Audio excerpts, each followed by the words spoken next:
comment éviter le relâchement cutané, c'est-à-dire la peau qui perd en élasticité et en fermeté et qui du coup se relâche, et est-ce que les crèmes dites liftantes vendues dans le commerce peuvent réellement diminuer le relâchement cutané? C'est ce qu'on va voir dans cette vidéo, alors pas de temps à perdre, allons-y, c'est parti!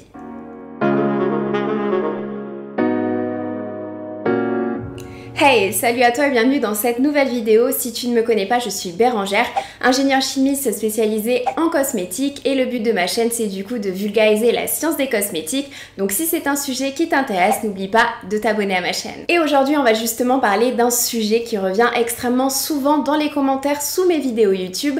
Que faire quand la peau se relâche? Attends, déjà tu peux m'expliquer à quoi est dû le relâchement cutané? Genre pourquoi la peau se relâche en fait? Eh bien il y a majoritairement deux causes au relâchement cutané. La première c'est tout simplement le vieillissement. Avec l'âge, la peau produit de moins en moins de collagène et d'élastine. Or, ce sont deux protéines de notre peau qui sont essentielles pour la fermeté et pour l'élasticité. Du coup, la peau perd en tonicité et on observe un relâchement. D'autant plus qu'avec l'âge, on observe aussi un relâchement musculaire, c'est-à-dire un affaiblissement des muscles faciaux, et c'est aussi pour ça que la peau se relâche. Il y a bien évidemment des facteurs aggravants, donc des facteurs qui vont accélérer le vieillissement cutané, comme l'environnement extérieur avec une exposition au soleil, à la pollution ou encore au tabac. Donc ce sont des phénomènes dont on a déjà parlé, et il y a également notre hygiène de vie avec le stress, le sommeil ainsi que l'alimentation, puisqu'une alimentation trop riche en sucre accélère également le vieillissement cutané. Et la deuxième cause du relâchement cutané, c'est tout simplement une perte de poids importante,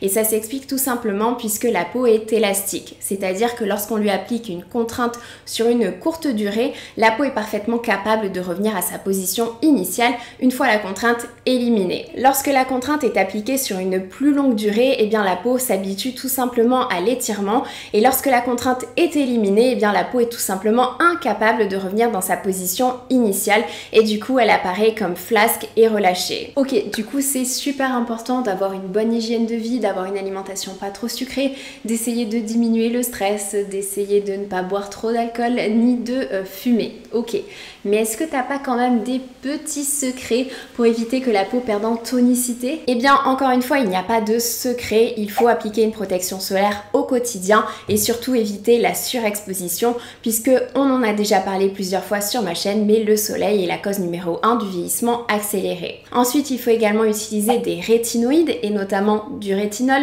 du rétinal ou alors des rétinoïdes qui sont disponibles sous prescription, puisque ce sont à l'heure actuelle les meilleurs ingrédients anti-âge de disponibles.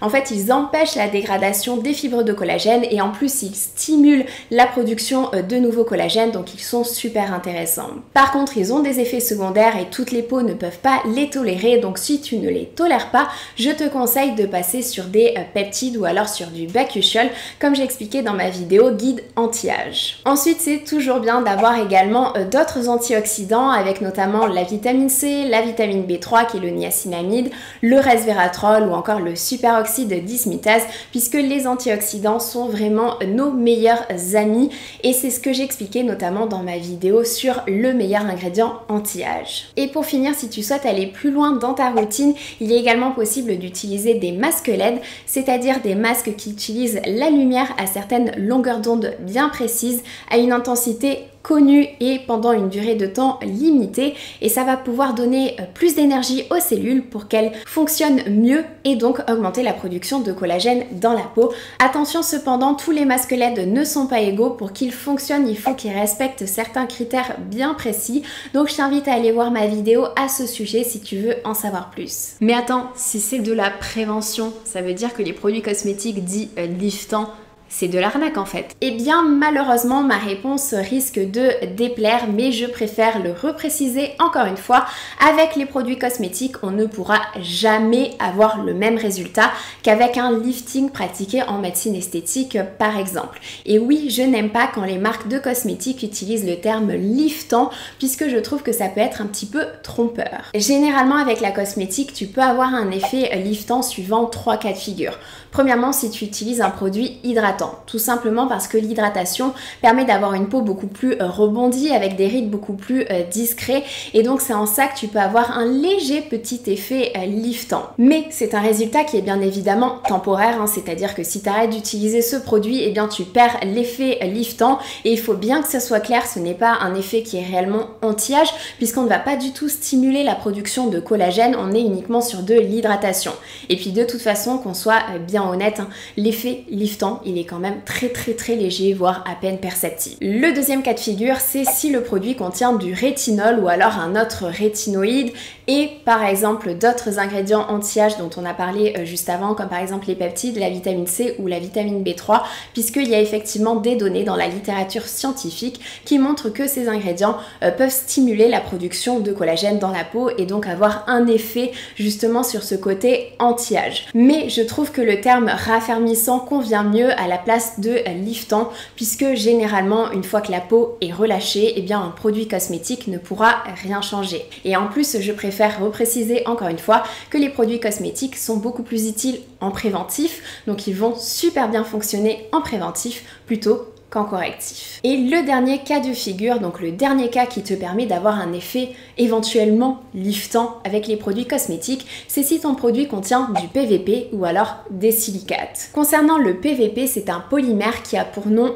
polyvinyl pyrrolidone, qui a tout simplement la propriété de former un film à la surface de la peau et c'est ces propriétés filmogènes qui lui donnent un effet tenseur. D'ailleurs, c'est également un polymère qui est utilisé dans les gels de fixation pour cheveux de façon tout simplement à les fixer. Alors si tu veux tester cet ingrédient, tu as par exemple le sérum le double tenseur de Sisley et sinon, comme je te le disais, tu as également les silicates, donc ce sont des ingrédients qui ont également des propriétés filmogènes sur la peau. Leur effet tenseur a également été étudié dans diverses études et il y a notamment une vidéo TikTok qui a énormément tourné sur les réseaux sociaux avec le contour des yeux Instant Firm Eye qui contient tout simplement ces fameux silicates que tu retrouveras dans la liste des ingrédients sous les noms sodium silicate, sodium magnésium fluorosilicate ou encore magnésium aluminium silicate. Et ces ingrédients donnent réellement un effet liftant sur la peau. Par contre, il faut bien comprendre que c'est un effet qui est temporaire, il faut utiliser le produit pour avoir cet effet liftant et on ne va pas du tout modifier la morphologie, la structure de la peau, ça n'a pas d'effet anti-âge, c'est uniquement une solution qui s'apparente à du make-up par exemple. Ok, du coup les produits cosmétiques, oui c'est beaucoup mieux en préventif, hein, leur action corrective restera quand même très légère, mais t'as pas quand même des solutions lorsque le relâchement cutané il est déjà là en fait, qu'est-ce qu'on peut faire? Oui, il existe des solutions mais elles ne se trouvent pas dans le domaine cosmétique, il faut se tourner vers la médecine esthétique. Par exemple, si tu as un relâchement cutané plutôt léger à modéré, tu as l'option de faire du laser puisque le laser stimule la production de collagène et va avoir un effet raffermissant sur la peau.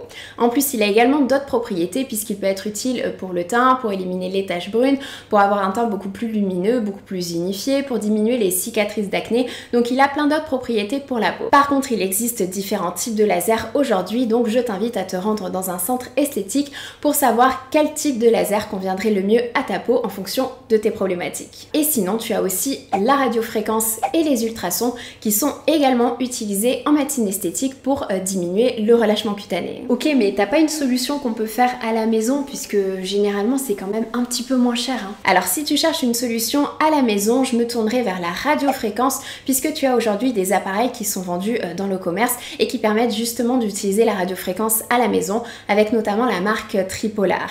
Et puis sinon tu as toujours le micro-courant avec par exemple la marque NuFace qui permet véritablement d'avoir un effet lifting lorsque tu l'utilises. Le micro-courant peut fonctionner de deux façons différentes en donnant plus d'énergie à nos cellules de façon à ce qu'elles fonctionnent mieux et donc avoir une plus grande production de collagène et également en stimulant les muscles faciaux. Puisqu'on en a parlé en début de vidéo, mais le relâchement cutané est également dû à un affaiblissement des muscles faciaux. Et c'est ça qui rend le micro-courant très intéressant puisque les produits cosmétiques ne peuvent absolument pas jouer sur cette problématique. Alors si tu es intéressé par le micro-courant, je t'invite à aller voir ma vidéo à propos du NuFace. Je te présente mon avant-après. Par contre, attention, je te déconseille d'acheter ce genre d'appareil si tu n'es pas prêt à les utiliser plusieurs minutes, plusieurs fois par semaine, puisqu'il faut, pour garder les résultats, les utiliser de façon constante. Donc si tu n'es pas prêt à le faire, ne les achète pas. D'accord, merci beaucoup, je me suis noté les 2-3 petits trucs qui m'intéressent. Mais par contre, quand le relâchement cutané, il est quand même beaucoup plus important, là, qu'est-ce qu'on peut faire du coup? Eh bien, la dernière possibilité dans ce cas, c'est la chirurgie esthétique, c'est-à-dire pratiquer un lifting avec un chirurgien. C'est la méthode invasive, donc forcément, ça peut ne pas convenir à tout le monde. Et en plus, ça peut coûter quand même très cher. Donc en résumé, il faut garder en tête que, encore une fois, les produits cosmétiques sont top pour prévenir le relâchement cutané, mais attention, ils ne peuvent pas stopper le vieillissement cutané, donc un jour ou l'autre, on aura un relâchement de la peau et c'est tout à fait normal.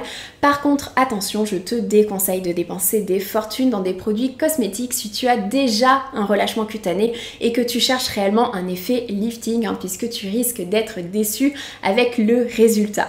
Les produits cosmétiques, c'est top pour prévenir, mais pour corriger, eh bien, je te renvoie plutôt vers la médecine esthétique. Surtout, si tu as des questions, n'hésite pas à les poser en commentaire, c'est toujours un plaisir d'y répondre. Et si cette vidéo, elle t'a plu, n'hésite pas à mettre un j'aime également. Je te fais de très gros bisous, surtout prends soin de toi. Ciao!